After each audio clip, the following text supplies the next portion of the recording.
Hello everyone, welcome to Learners channel. In this video, we are going to discuss topic 3.3 Coalition Politics and Indian Democracy of Major 1 Political Science and Minor Course of SAM Third.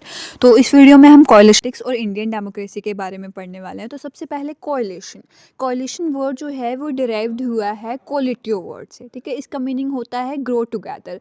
जब वो parts जो हैं वो unite हो रहे हैं, एक body बन रहे हैं या फिर होल में कन्वर्ट हो रहे हैं, तो उसको हम बोलते हैं कोएलिशन. ठीक है, जैसे कि डिस्टिंक्ट पॉलिटिकल पार्टीज होती हैं, वो मिलती हैं, एक गवर्नमेंट फॉर्म करती हैं, तो वो क्या आ गया हमारा कोएलिशन पॉलिटिक्स. तो जैसे कि सेवरल पॉलिटिकल पार्टीज हैं, वो हैंड्स ज्वाइन करती हैं गवर्नमेंट फॉर्म करने के लिए. तो मॉडर्न पार्लियामेंट में क्या होता है, जो पॉलिटिकल पार्टी है कोई, उसको मेजोरिटी ऑफ वोट नहीं मिलते हैं. ठीक है, तो वो किसके साथ, माइनॉरिटी पार्टीज के साथ हाथ मिलाती हैं. पर्पस क्या होता है इनका, गवर्नमेंट को रन करना, अपनी गवर्नमेंट फॉर्म करनी है.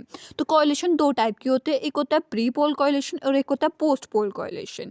प्री पोल क्या होता है, जब इलेक्शन नहीं हुई होती है उससे पहले ही पार्टीज जो हैं वो मिल जाती हैं कि हमने क्या करना है कि अपने वोट लेने हैं. जहाँ पे हमारा पर्सन खड़ा होगा वोटिंग के लिए, वोट लेने के लिए, वहाँ पे आपकी पार्टी का पर्सन खड़ा नहीं होगा. हम बता देंगे कि हमारी पार्टी जो है वो मिलकर गवर्नमेंट फॉर्म करेगी. वो आ गया हमारा प्री पोल कोalition. और पोस्ट पोल कोalition क्या होता है, जब गवर्नमेंट जो है वो सारी पार्टीज जो हैं वो अपने अपने वोट ले लेती हैं और कोई भी पार्टी जो है वो मेजॉरिटी में वोट नहीं लेती है फॉर मेकिंग गवर्नमेंट. जिस पोल कोalition में क्या हो गया, जब गवर्नमेंट बाद में बनती है, ठीक है, बाद में वोटिंग वगैरह सिस्टम हो गया होता है, कोई भी पार्टी जो है वो मेजॉरिटी ऑफ वोट जो है वो नहीं ले पाती है, तो उस टाइम पे क्या होता है, माइनॉरिटी पार्टी और मेजॉरिटी पार्टी दोनों मिलकर क्या करती हैं, गवर्नमेंट फॉर्म करती है आफ्टर इलेक्शन. ठीक है, इलेक्शन के बाद वाले.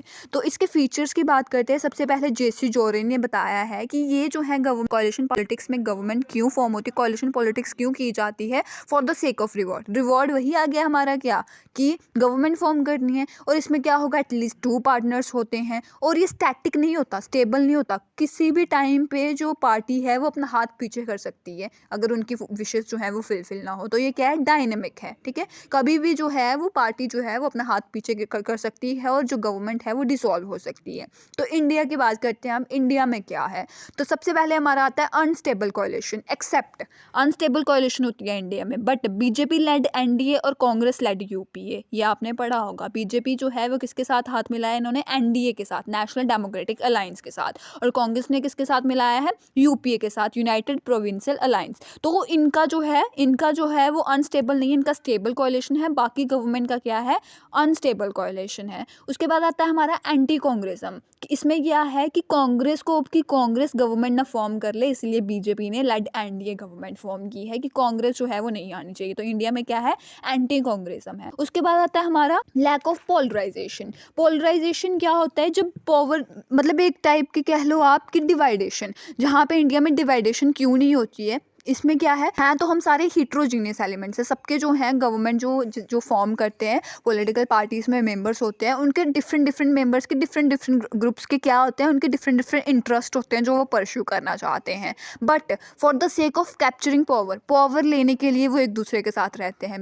बीच में उनके शायद मतभेद हो, मनमुटाव हो, बट वो शो नहीं करना चाहते. वो हीट्रोजीनियस एलिमेंट्स है, उनमें कुछ ना कुछ डिफरेंट होगा, बट वो पावर को कैप्चर करने के लिए नहीं बताएंगे. उसके बाद आता है हमारा पॉलिटिकल डिफेक्शन. पॉलिटिकल डिफेक्शन क्या है इंडिया में, आया राम गया राम. कि कोई भी पर्सन जो है, इसमें मैंने आपको पहले भी बताया कि वो रिस्पॉन्सिबल तो हैं कि वो कोalition बना रहे हैं, गवर्नमेंट बना रहे हैं, बट वो किसी भी टाइम में क्या हो सकती है, फेल हो सकती है. क्योंकि अगर जो क्या कर रहे हैं वो पार्टी जो है वो पीछे चले जाए, वो अपना हाथ खींच ले कि हम जो है वो अब सपोर्ट नहीं करेंगे आपको, तो उस टाइम पे क्या होगा, गवर्नमेंट फेल हो जाएगी. तो ये इससे क्या होगा, कोalition फेलियर हो जाएगा. तो ये क्या है, आया राम गया राम, मतलब आती है और जाते हैं, ये पार्टीज भी होती हैं कुछ. उसके बाद आता है हमारा पॉलिटिकल अपॉर्चुनिज्म कि जो पावर सीकर पॉलिटिशियन होते हैं वो सेल्फिश इंटरेस्ट के लिए गवर्नमेंट फॉर्म करते हैं. शायद वो जो माइनॉरिटी वाली पार्टी है उसको ना देखे. ठीक है, तो ये क्या आ गई, गेम आ गई हमारी सेल्फिश अपॉर्चुनिटीज की. वो सिर्फ अपॉर्चुनिटी को देखते हैं कि हम गवर्नमेंट फॉर्म कर रहे हैं तो हमें ज़्यादा इंटरेस्ट मिलेगा, सेल्फिश इंटरेस्ट के लिए.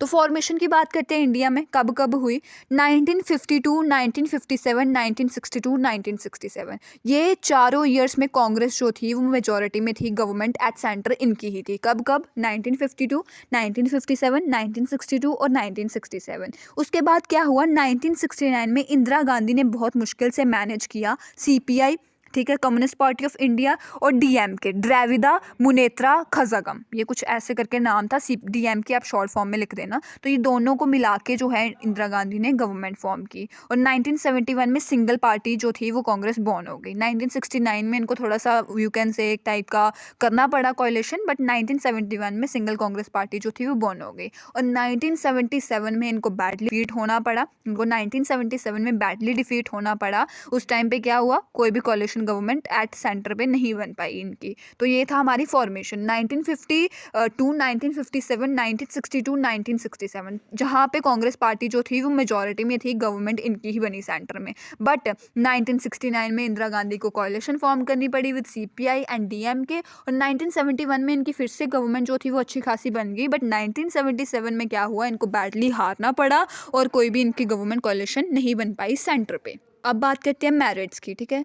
सबसे पहले मेरिट्स इसकी कोalition पॉलिटिक्स का क्या होगा, मीट एक्सपेक्टेशन, कि अगर डिफरेंट ग्रुप्स हैं, उनकी अलग अलग टाइप की डिज़ायर्स हैं, अलग अलग टाइप के इंटरेस्ट हैं, उनको रिड्रेस किया जाएगा, ठीक है। अब माइनॉरिटी पार्टी जो है वो भी इनके साथ आ रही है, तो डिफरेंट ग्रुप्स के लोग होंगे उसमें, तो उनके ओपिनियंस को भी क्या किया जाएगा, एक टाइप की सहूलियत दी जाएगी और उनको भी सपोर्ट किया जाएगा। उसके बाद आता है मोर डाइवर्सिफाइड है, डिफरेंट ग्रुप्स होंगे तो उनका मोर रिप्रेजेंटेटिव नेचर होगा। कोई जो पर्सन है वो एससी कास्ट का है, कोई एसटी कास्ट का है, तो डिफरेंट कास्ट के पर्सन जो हैं वो सामने आएंगे, तो रिप्रेजेंटेटिव नेचर जो है वो ज़्यादा अच्छा होगा। उसके बाद आती है हमारी गवर्नमेंट पॉलिसी। अब सारे कोalition पार्टनर्स जो हैं वो अपने अपने इंटरेस्ट को दिखाएंगे, तो गवर्नमेंट पॉलिसीज़ भी अच्छी बनेगी। उसके बाद आता है हमारा स्ट्रेंथन फेडरल फैब्रिक, जो फेडरल पावर है, जैसे कि मोर रिस्पॉन्सिबल किसके लिए होगा, रीजनल डिमांड्स के लिए। जैसे कि हमारी पावर जो है आपको पता है सेंट्रल स्टेट में डिवाइडेड है, तो फेडरल गवर्नमेंट जो है फिर उस पर विलेजेस लेवल पे भी डिवाइडेड है, तो मोर रिस्पॉन्सिबल क्या होगा, जो रीजन्स की डिमांड है उनको भी फुलफिल किया जाएगा। और लास्ट पॉइंट हमारा क्या आ गया, गवर्नमेंट की जो टायरनी है उसको रिड्यूस किया जाएगा। मतलब यू कैन से एक टाइप की तानाशाही रूल जो है वो नहीं होगा, क्योंकि मेजॉरिटी माइनॉरिटी जो है वो मिलके काम कर रहे हैं। तो ये आ गए हमारे मेरिट्स। सबसे पहले क्या आ गया, एक्सपेक्टेशंस को मीट किया जाएगा और जो डिफरेंट ग्रुप्स हैं उनकी ग्रीवियंसेस को रिड्रेस किया जाएगा। उसके बाद डाइवर्सिफाइड हैं तो मोर रिप्रेजेंटेटिव नेचर होगा। गवर्नमेंट की पॉलिसी जो है वो ऐसी होगी कि कोalition पार्टनर्स को भी क्या मिल सके, बेनिफिट्स मिल सके। और फेडरल फैब्रिक जो है उसको स्ट्रेंथन किया जाएगा। मतलब पावर जो है वो डिवाइड हुई है बट फिर भी उसको क्या किया जाएगा, स्ट्रेंथन किया जाएगा। और टायरनी ऑफ गवर्नमेंट जो है उसको रिड्यूस किया जाएगा, तानाशाही को रिड्यूस किया जाएगा। अब उसके बाद बात करते हैं हम डीमेरिट्स की। डीमेरिट्स में क्या आएगा, सबसे पहले अनस्टेबल है। भाई कोalition पॉलिटिक्स मैंने आपको स्टार्टिंग में ही बता दिया, अनस्टेबल क्यों है, क्योंकि जो पार्टी है वो कभी भी अपना हाथ पीछे खींच सकती है। वो ये नहीं बोलेंगे कि हम जो है वो अब थोड़ी देर बाद फिर से आ जाएंगे। अनस्टेबल है क्योंकि वो चेंज हो सकता है उनका कभी भी मोड। उसके बाद आता है प्राइम मिनिस्टर। प्राइम मिनिस्टर जो है वो प्रिंसिपल होता है पार्लियामेंट्री गवर्नमेंट का, बट पीएम को कंसल्ट करना पड़ता है क्योंकि वो भी एक मेजोरिटी पार्टी का लीडर है, ठीक है। उनके साथ भी कोई शायद जैसे बीजेपी लेड एनडीए वाले मेंबर्स को भी उनको पूछना पड़ेगा ना कुछ कि हाँ ये हम डिसीजन ले रहे हैं तो क्या आपके अकॉर्डिंग ये सही है या नहीं। तो कोalition पार्टनर्स को उनके साथ उनको डिसाइड करना पड़ेगा पीएम को, ठीक है। उनको इसलिए उनको क्या बोला गया, अल्ट्रा प्राइम मिनिस्टर या सुपर प्राइम मिनिस्टर बोला गया, क्योंकि उनको कोalition पार्टनर्स के साथ डिसीजन लेने में थोड़ा करना पड़ेगा। जैसे बीजेपी को एनडीए के साथ मिलकर काम करना पड़ेगा, तो उन्हें उनसे पूछना पड़ेगा कि हम ये डिसीजन ले रहे हैं, ठीक है। तो पीएम को क्या बोला गया, अल्ट्रा प्राइम मिनिस्टर या सुपर प्राइम मिनिस्टर। ये डीमेरिट आ गया कि पीएम को क्यों कंसल्ट करना पड़ रहा है,